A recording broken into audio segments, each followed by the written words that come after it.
Então, continuando sobre o assunto de previsibilidade jurídica, no caso, sobre o assunto de segurança jurídica, que é colocado sobre a tríade de previsibilidade, certeza do direito e a própria legalidade, é necessário aqui verificar que a previsibilidade jurídica, ela se dá aqui também por uma questão de saber se uma interpretação está consolidada ou não no âmbito da jurisprudência, né? E aí o professor vai colocar 3 casos de interpretação consolidada com eficácia máxima, com eficácia moderada ou com eficácia reduzida.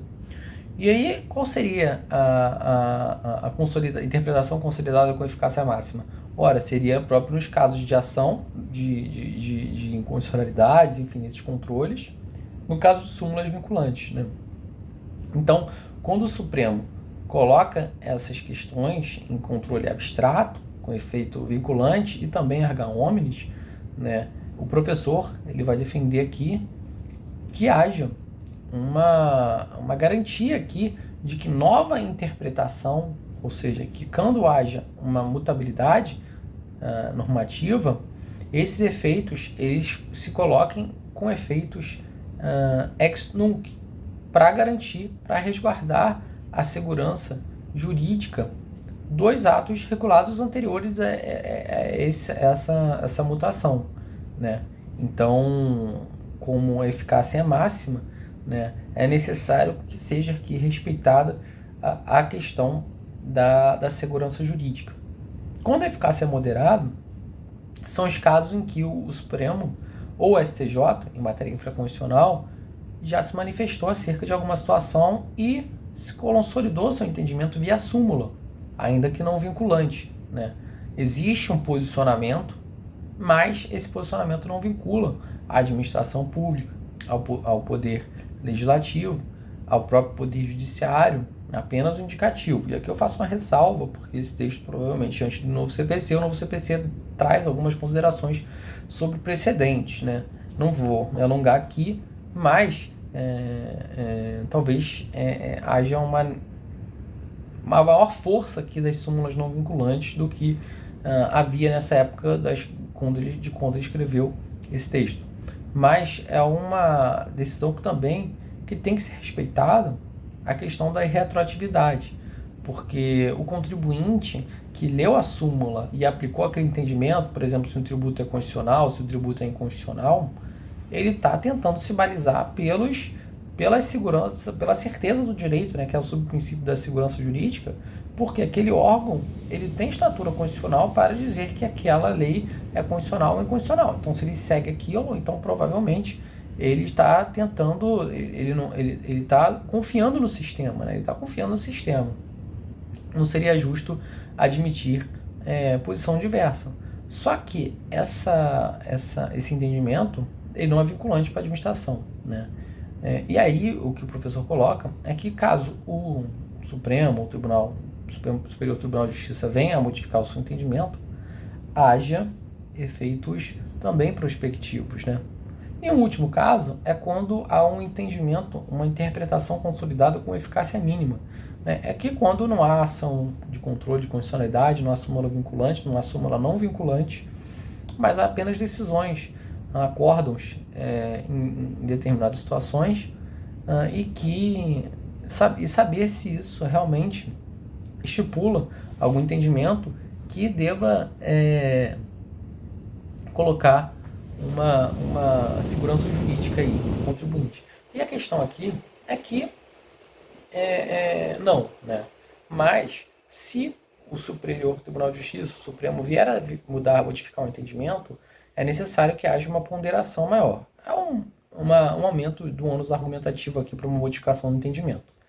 Então, a gente tem essas 3 situações, né, eficácia máxima, eficácia moderada e eficácia mínima da interpretação consolidada, que vão orientar aqui a irretroatividade ou a retroatividade de uma nova interpretação, né?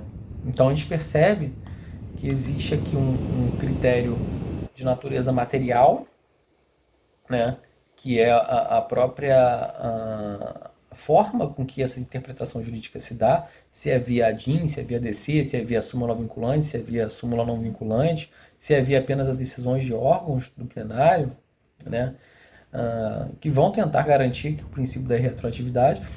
E o outro aqui é o critério de natureza temporal, né, que é a própria publicação dessa decisão, que deveria haver um marco aqui definidor para a modificação de entendimentos, né? A partir dessa decisão, entende-se dessa forma, que está na LINDB, né? Que está na LINDB, na 13655, que modificou a LINDB, está nessa questão da modificação do entendimento, né?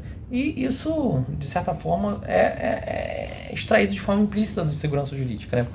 Mas é necessário que se respeite essa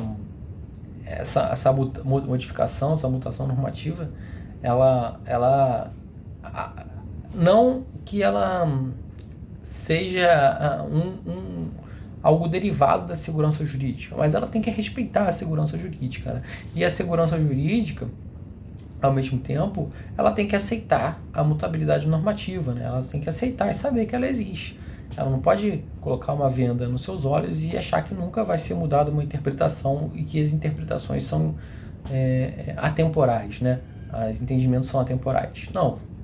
A segurança jurídica, ela tem que se colocar no seu lugar e saber que a gente vive em um mundo com realidades cambiantes e que ao longo do tempo e ao longo do espaço, né, pode haver modificações de entendimento por inúmeros fatores.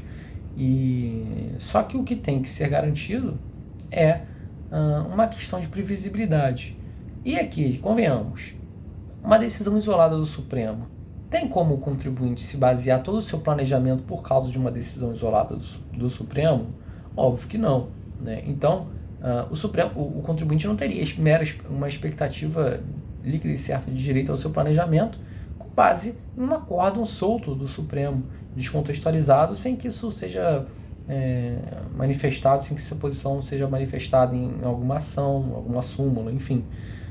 E aí, será que merece prosperar caso o Supremo modifique o entendimento de algum acórdão, enfim? Provavelmente não, né? Provavelmente não. O contribuinte, ele optou pelo planejamento errado. Ele confiou em algo que não deveria confiar, né?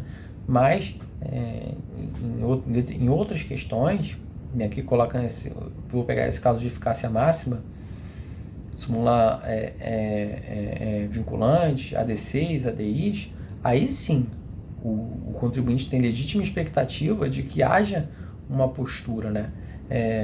E que tenha que ser respeitada. E caso não seja respeitada, que modifique, né? E caso não seja respeitado, que seja modificado, mas dali para frente, para que não seja prejudicado os atos passados, né? E é essa questão da previsibilidade jurídica que tem que ser garantida, né? A questão de que se existe algo consolidado, que mude, mas que mude dali para frente, né? Que não haja uma questão retroativa da norma, né? De modo a criar novas obrigações que jamais poderiam ser pensadas, né? Anteriormente a essa decisão, justamente por causa de um entendimento.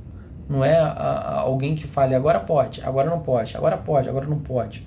Mas quando o Supremo fala agora não pode, né, ele vai abrir caminho para recolher todos os tributos daquele tempo quando ele falou que agora poderia, né? Então, veja, ele tem que manter uma certa estabilidade nas decisões, né? E aí, acredito que tem pano para manga aí para desenvolver assuntos sobre a questão da modulação, né? Na qual muitos contribuintes eles têm uma legítima expectativa de direito, só que com a questão da modulação, isso é colocado em xeque para tentar garantir um maior alcance, um maior efeito ali da decisão, né? Com menores custos, né? Coloca-se assim, essa decisão vale a partir de 2022 e vai e não vai abranger os contribuintes que já entraram com alguma ação ou contribuinte, enfim, X, Y, Z, né? Então não pode ser assim, né? Não pode ser assim. Tem que haver uma segurança, uma previsibilidade, né? É isso que o professor defende. Então, mais uma vez, deixei um pouquinho para o final. Saúde.